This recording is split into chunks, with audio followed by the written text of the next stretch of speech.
ನಮಸ್ಕಾರ ಬಂಧುಗಳೇ, ನಾನು ಮಾತಾಡ್ತಾ ಇದ್ದೀನಿ ಮೊಹಮ್ಮದ್ ಇಮ್ರಾನ್ ಶ್ರೀರಂಗಪಟ್ಟಣದಿಂದ. ಸರ್ವರಿಗೂ ನಮಸ್ಕಾರ. ನಮ್ಮ ಶ್ರೀರಂಗಪಟ್ಟಣ ರಮೇಶ್ ಬಾಬು ಬಂಧಿಸಿದ್ದಗೌಡರು ಶ್ರೀರಂಗಪಟ್ಟಣ ಶಾಸಕರು. ಸರ್, ನಿಮಿಷಾಂಬ ದೇವಾಲಯ ಆಗಲಿ, ರಂಗನಾಥ ಸ್ವಾಮಿ ದೇವಾಲಯ ಆಗಲಿ, ಅದಕ್ಕೆಲ್ಲ ನೀವು ಕೇಳ್ತಾ ಇರೋದು ನಾವು ಭಾಳ ಖುಷಿ ಪಡ್ತೀವಿ. ಅದು ನಮ್ಮ ಊರಿನ ದೇವಾಲಯಗಳು. ಅದಕ್ಕೆಲ್ಲ ನಿಮಗೆ ಅನುದಾನ ಸಿಗಲಿ ಅಂತ ನಾವು ಕೂಡ ಅದನ್ನು ಸರ್ಕಾರಕ್ಕೆ ಒತ್ತಾಯ ಮಾಡ್ತೀವಿ. ದಯವಿಟ್ಟು ಅದನ್ನು ಹಣ ಬಿಡುಗಡೆ ಮಾಡಲಿ. ಆದರೆ ನಮ್ಮ ಟಿಪ್ಪು ಸುಲ್ತಾನ್ ಶಹೀದ್ ವಕ್ಫ್ ಎಸ್ಟೇಟ್ ಕಮಿಟಿಯಲ್ಲಿ ಕೋಟ್ಯಾಂತರ ರೂಪಾಯಿ ಬೈಲಾ ವೈಲೇಷನ್ನಿಂದ ಮತ್ತು ಗೌರ್ಮೆಂಟ್ ಗ್ರ್ಯಾಂಟ್ಸಿಂದ 4 ಜನರೇಷನ್ನಿಂದ 4ನೇ ತಲೆಮಾರಿಂದ ಲೂಟಿ ಮಾಡ್ತಾ ಇದ್ದಾರಲ್ಲ, ಅಲ್ಲಿ ಇನ್ಲೀಗಲ್ ಆಗಿ ಕಮಿಟಿಗಳನ್ನ ಮಾಡ್ಕೊಂಡು ಬೈಲಾ ವೈಲೇಷನ್ ಮಾಡ್ಕೊಂಡು ಲಾ ಎಲ್ಲ ಉಲ್ಲಂಘನೆ ಮಾಡ್ಕೊಂಡು ಎಕ್ಸ್ ಅಫಿಷಿಯೋ ಕೂತ್ಕೊಳ್ಳೋ ಜಾಗದಲ್ಲಿ ಯಾರೋ ಸಾಮಾನ್ಯ ವ್ಯಕ್ತಿ ಕೂತ್ಕೊಂಡು ಆಡಳಿತ ಎಲ್ಲ ಅವ್ನು ನಡೆದಿದ್ದೆ ದಾರಿ, ಅವ್ನು ಆಡಿದ್ದೆ ಆಟ ಅಂತ ಹೇಳಿ ನಡೀತಿದೆಯಲ್ಲ, ಅದ್ರ ಬಗ್ಗೆ ಯಾಕೆ ಸರ್ ನೀವು ಸದನದಲ್ಲಿ ಪ್ರಶ್ನೆ ಮಾಡ್ತಾ ಇಲ್ಲ? ನಮ್ಮ ಜಮೀರ್ ಅಹಮದ್ ಅವರು ಮತ್ತು ನಮ್ಮ ಕರ್ನಾಟಕ ಚೀಫ್ ಮಿನಿಸ್ಟರ್ ಸಾಹೇಬರು ಮತ್ತು ವಕ್ಫ್ ಮಿನಿಸ್ಟರ್ ಸಾಹೇಬರು, ಕರ್ನಾಟಕ ವಸತಿ ಸಚಿವರು ಅವ್ರು ಬಂದು ನಿಮಗೆ ವೋಟ್ ಮಾಡಿ ಅಂತ ಹೇಳ್ತಾರೆ. ಮತ್ತು ನೀವು ಕೂಡ ನಮಗೆ ಬಂದು ವೋಟ್ ಮಾಡಿ ಅಂತ ಹೇಳ್ತೀರಾ ಕಾಂಗ್ರೆಸ್ಗೆ. ನಿಮ್ಮನ್ನೆಲ್ಲ ನಾವು ವೋಟ್ ಮಾಡಿದ್ದೀವಿ. ನಮ್ಮ ಹಕ್ಕುಗಳ ಬಗ್ಗೆ ಯಾಕೆ ಸರ್ ನೀವು ಕೇಳ್ತಾ ಇಲ್ಲ?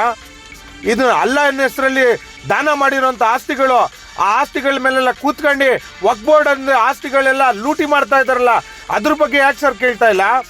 ಈ ವಕ್ಫ್ ಆಫೀಸರ್ಗಳೆಲ್ಲ ಇದನ್ನೆಲ್ಲ ಅಪ್ರೂವಲ್ ಮಾಡ್ಕೊಂಡು 4 ಜನರೇಷನಿಂದ 4ನೇ ತಲೆಮಾರಿಂದ ಲೂಟಿ ಮಾಡ್ಕೊಂಡು ಬಂದಿದ್ದಾರಲ್ಲ, ಅದ್ರ ಬಗ್ಗೆ ಯಾಕೆ ಸರ್ ನೀವು ಸದನದಲ್ಲಿ ಪ್ರಶ್ನೆ ಮಾಡ್ತಾ ಇಲ್ಲ? ನೀವು ನಮ್ಮ ಹಕ್ಕುಗಳ ಬಗ್ಗೆ ಎಲ್ಲ ಯಾಕೆ ಪ್ರಶ್ನೆ ಮಾಡ್ತಾ ಇಲ್ಲ?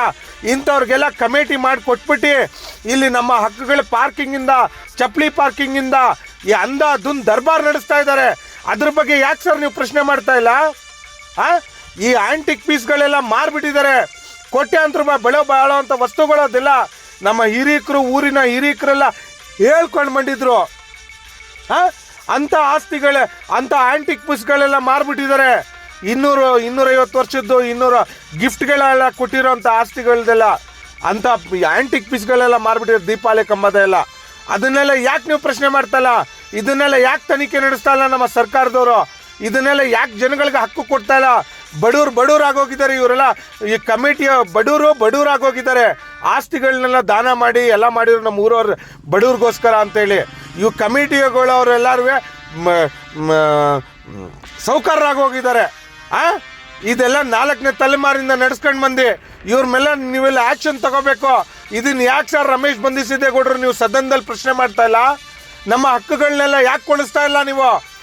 ಎಲ್ಲೋಗ್ಬೇಕು ಹೇಳಿ? ನಾವು ಜನಗಳು ಎಲ್ಲೋಗ್ಬೇಕು ಹೇಳಿ ಸರ್?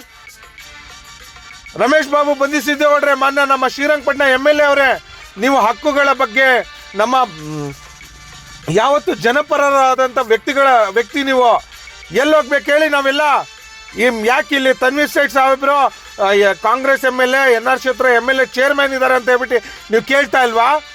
ಹೇಳಿ. ನೀವು ನಮ್ಮ ಜನಗಳ ಜನಗಳಿಗಿಂತ ನಿಮಗೆ ಕಾಂಗ್ರೆಸ್ ಪಾರ್ಟಿ ಮತ್ತು MLA ಸೀಟೇ ಮುಖ್ಯನಾ ನಿಮ್ಗೆ? ಹೇಳಿ. ನಾವು ನಿಮ್ಗೆ ಅಷ್ಟೊಂದು ಪ್ರೀತಿ ಮಾಡ್ತೀವಿ ರಮೇಶ್ ಬಾಬು ಬಂಧಿಸಿದ್ದೇಗೌಡ್ರೆ. ನಾವೆಲ್ಲ ನಿಮ್ಗೆ ಅಷ್ಟೊಂದು ಪ್ರೀತಿ ಮತ್ತು ವಿಶ್ವಾಸ ಇಟ್ಕೊಂಡಿದ್ದೀವಿ. ನೀವು ಬಂದು ನಮಗೆಲ್ಲ ವೋಟ್ ಕೇಳಿದ್ರಿ, ನಾವೆಲ್ಲ ವೋಟ್ ಮಾಡಿದ್ದೀವಿ. ಇವ್ರಿಗೆಲ್ಲ ಇಂಥವ್ರ ಮೇಲೆಲ್ಲ ಕಾನೂನು ರೀತಿ ಕ್ರಮ ತಗೊಳ್ಳಿ.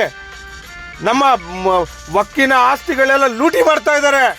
ನಮ್ಮ ಆಂಟಿಕ್ ಪೀಸ್ಗಳು ಈ ಪೂರ್ವಜರು ಆಗಿನ ಕಾಲದಲ್ಲೆಲ್ಲ ಟಿಪ್ಪು ಸುಲ್ತಾನ್ ಶಹೀದ್ ವಕ್ಫ್ ಎಸ್ಟೇಟ್ ಕಮಿಟಿ ಆಗಿನ ಕಾಲದಲ್ಲೆಲ್ಲ ಕೊಟ್ಟಿರೋಂಥ ಆಸ್ತಿಗಳಿಗೆ ಇಂಥ ಗಿಫ್ಟ್ಗಳೆಲ್ಲ ಕೊಟ್ಟಿರೋವಂಥ ಇವರೆಲ್ಲ ವಕ್ಫ್ ಚೇರ್ಮನ್ ಆಗಿರೋ ಮಾಜಿ ವಕ್ಫ್ ಚೇರ್ಮನ್ನು ಮತ್ತು ಟಿಪ್ಪು ಸುಲ್ತಾನ್ ಶಹೀದ್ ವಕ್ಫ್ ಎಸ್ಟೇಟ್ ಕಮಿಟಿಯ ಮೆಂಬರ್ ಇವರು.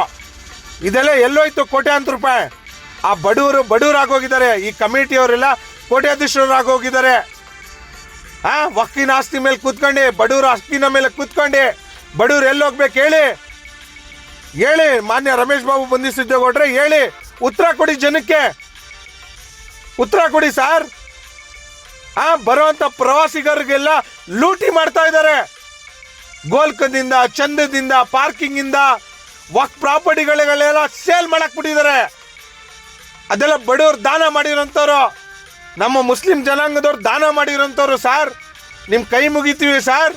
ನೀವು ಇದನ್ನೆಲ್ಲ ಸದನದಲ್ಲಿ ಪ್ರಶ್ನೆಗಳನ್ನ ಕೇಳಿ ನಮ್ಮ ಜನಕ್ಕೆ ಉತ್ತರ ಕೊಡಿಸಿ, ಊರಿನ ಜನಕ್ಕೆ ನ್ಯಾಯ ಕೊಡಿಸಿ, ನಮ್ಮ ಊರಿನ ಜನಕ್ಕೆ ನ್ಯಾಯ ಕೊಡಿಸಿ ಪುಣ್ಯ ಕಟ್ಕೊಳ್ಳಿ ಸರ್. ನಿಮ್ಮ ಕೈ ಮುಗಿತಾ ಇದ್ದೀವಿ. ನೀವೇ ಜಮೀರ್ ಅಹಮದ್ ಅವ್ರ ಹತ್ರ ಕಳ್ಸಿಕೊಟ್ಟಿದ್ರೆ ನಮ್ಗೆ ಇನ್ನೂ ನ್ಯಾಯ ಸಿಕ್ಕಿಲ್ಲ ಸರ್.